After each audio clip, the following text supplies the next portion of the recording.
Let me ask you a question. How do you handle criticism? Are you open to feedback or do you tend to react defensively when someone points out a flaw? Interestingly, there are several games that take a different approach. They openly attack their critics within the game itself. Today, I'd like to highlight a few examples of these titles. Uncharted. A common critique of the Uncharted series is that its gameplay often feels at odds with its storytelling.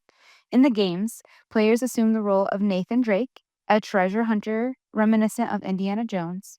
Drake is portrayed as a charismatic and adventurous character rather than a violent one.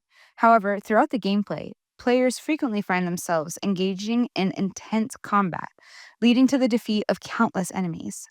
This stark contrast between Drake's persona and the level of violence in the gameplay raises questions about the coherence of the game's narrative.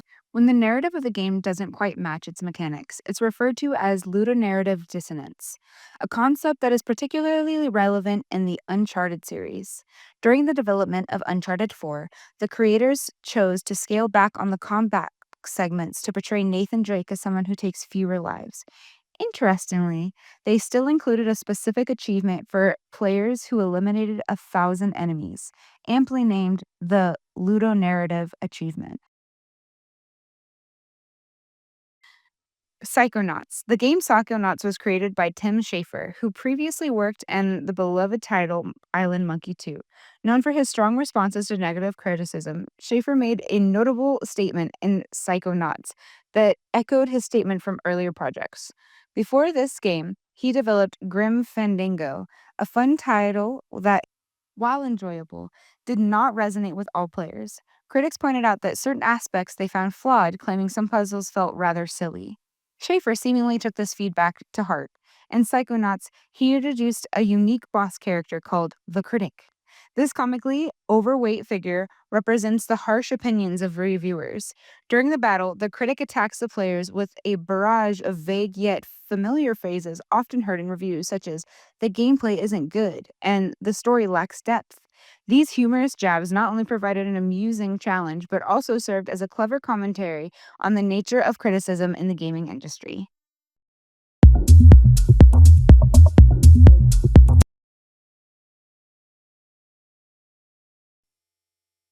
Postal 2.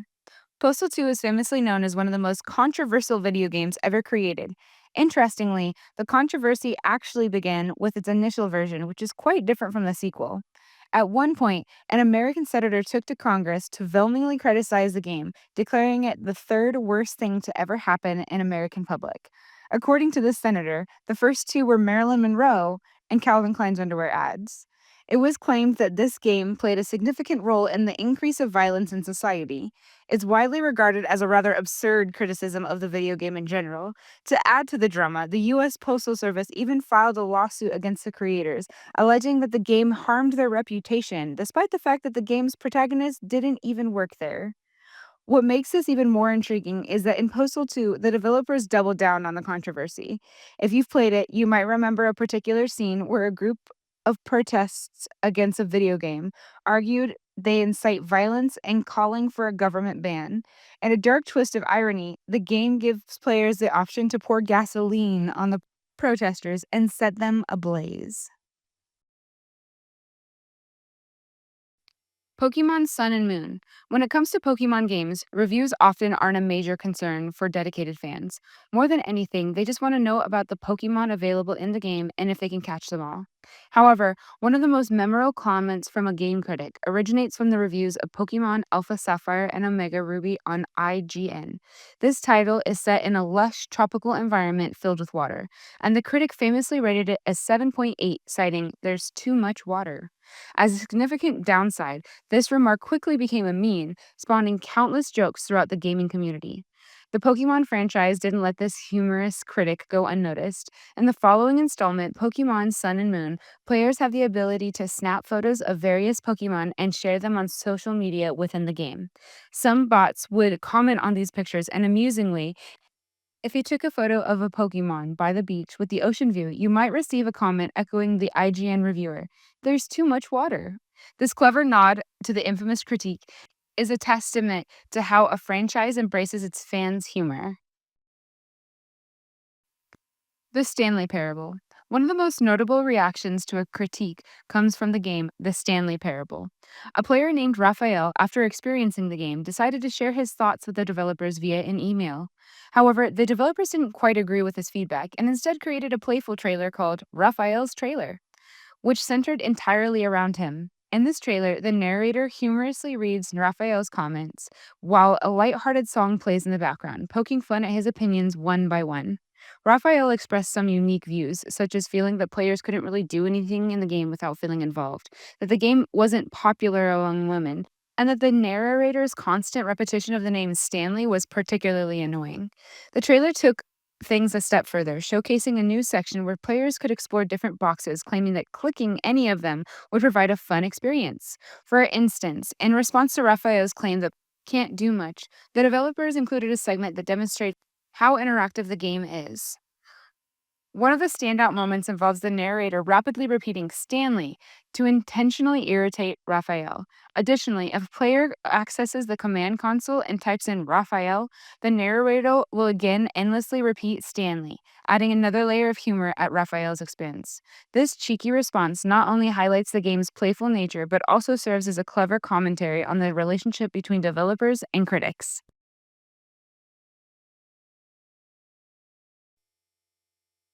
Fallout Brotherhood of Steel.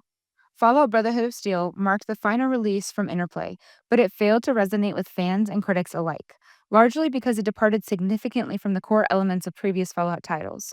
When the first trailers of the game were unveiled, many longtime fans took to various websites and forums to voice their concerns, highlighting several issues they perceived in the upcoming release.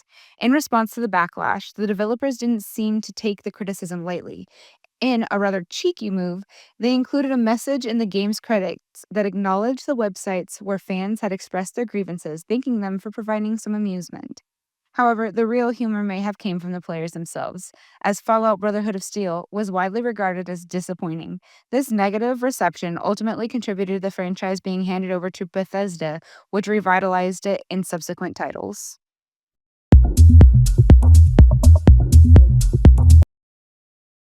Might and Magic 3.